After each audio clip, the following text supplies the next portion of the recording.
If you're swinging from out to in, cutting across the golf ball, I have the solution for you, and it's not that difficult. Make sure you check out this video.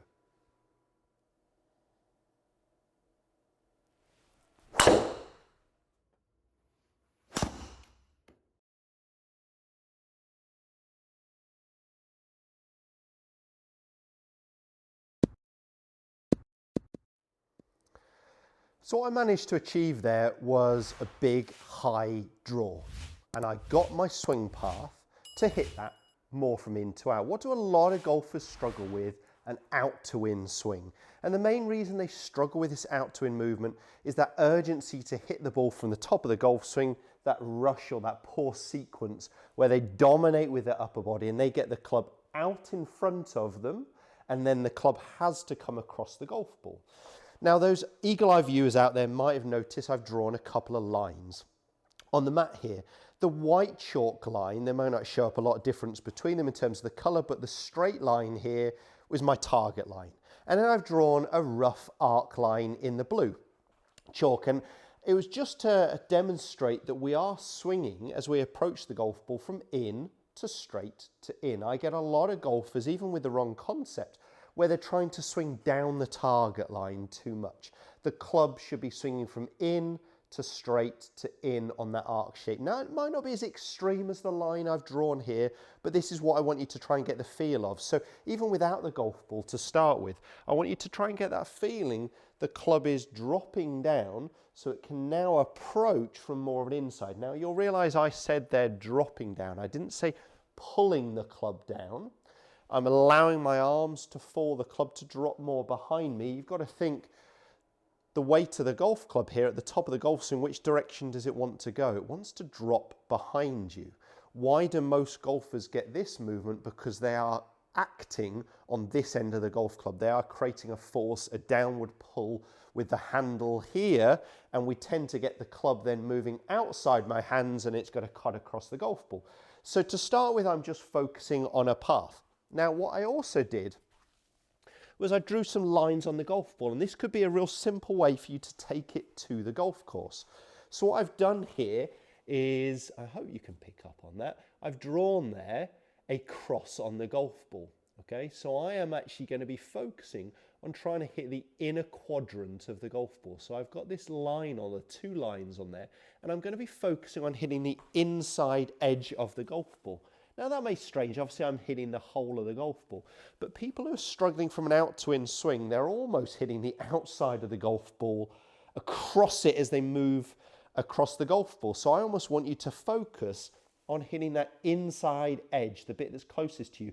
There's no rules that says you can't mark a golf ball this way. Whether you have the one line pointing down your target or you don't do as I do here with the cross on the golf ball and you're focusing on that inside edge. So rather than having the whole focus point, how I can take it to the golf course if I'm someone who's struggling with an out to in swing is focusing on that inner quadrant of the golf ball. I do rehearsals trying to feel like I swing on this arc to strike the inside edge of the golf ball. And this is really going to help my in to out path or my in to square to in path that perhaps we're looking for. So let's do another one. I'm focusing on the inside edge of the golf ball. I've got the arc lines down. I'll show you another drill you can do in just a second after I've hit this one.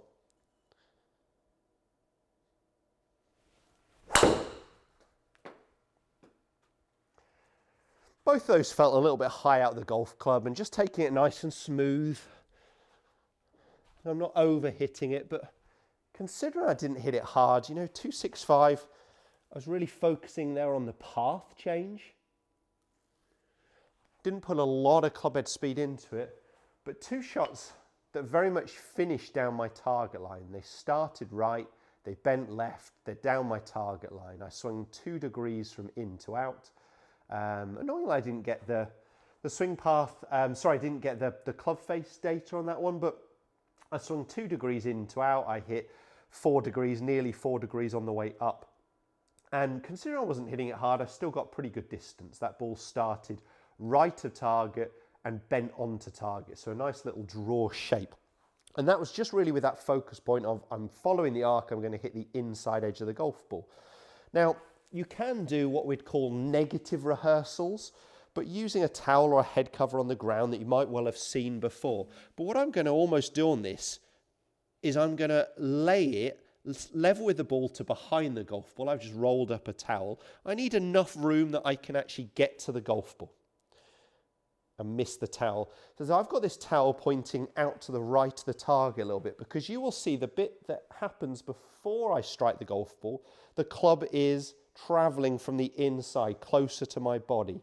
So it's a long golf towel here, pointing out to the right of the target. I've just got enough room if I travel on an arc shape to strike the golf ball.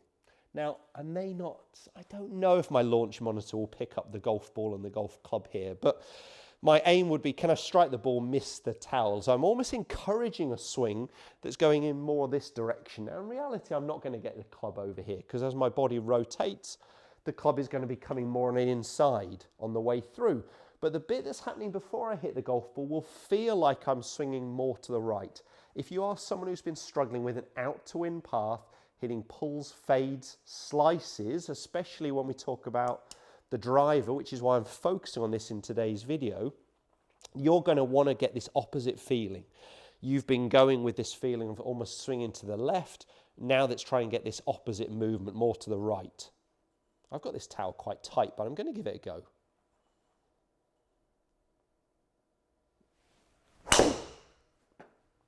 So it felt a bit toey to me, and it might be a bit too much of an overdraw, but I guarantee that path is going to measure in to out. Maybe more than I want, but again, when you're trying something, that's almost try and overdo it. If you're struggling with an out to in swing and you've been fading, slicing it for ages, then we almost want to see high draws or even hooks to start with. So I got that's exaggerated. I got that 9 degrees in to out. So again, if you're someone who's been struggling with out to in path, do this as an exercise. Just get a towel or a head cover, point out to the right of the target, maybe use a chalk line. I'm going to finish with one more normal, putting perhaps a little bit more speed into this one. I've still lined up the golf ball, but this one I'm not going to overthink it. I'm just getting that sensation again of the club travelling to hit the inside edge of the ball and commit to it.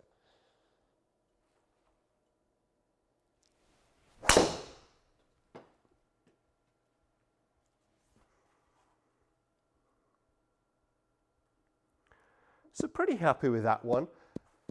I think I left the face, I probably had the face similar to the path. It wasn't a draw, but that's not a slice. It was a slight push with the driver. And I'm pretty sure it was still from an in to out path. I just had that club face a touch open. You may find that you need to work on the face before you change the path. So if you've got that club face wide open, the ball's going to be starting for a right-handed golfer, right, and then bending further that way. If this is you, I would look at changing the club face position first. Now, we'll put some links here that I think are well worth checking out about changing your slice. I would always focus on the face and the strike first. But if you believe it is a path issue and we're getting the ball that's starting pretty straight and then curving perhaps out to the right-hand side, and you're seeing this out to in swing, give these exercises a go. It's definitely going to help. Yeah, so I got that path 2 degrees into out. I just had that club face too open. So I'd need to perhaps look at trying to square that face a little bit more. But the rest of the data there I was pretty happy with. I hope the video helps. Put some comments below. Let me know how you're getting on. If you are struggling with your fade and slice, I'm sure I can help. I do offer some online coaching, online lessons as well. Right now, YouTube is suggesting the next video of mine that's relevant for you, and it is just here. Click on it and check it out. And while you're at it, make sure you hit the subscribe button. Cheers, guys. I'll see you next time.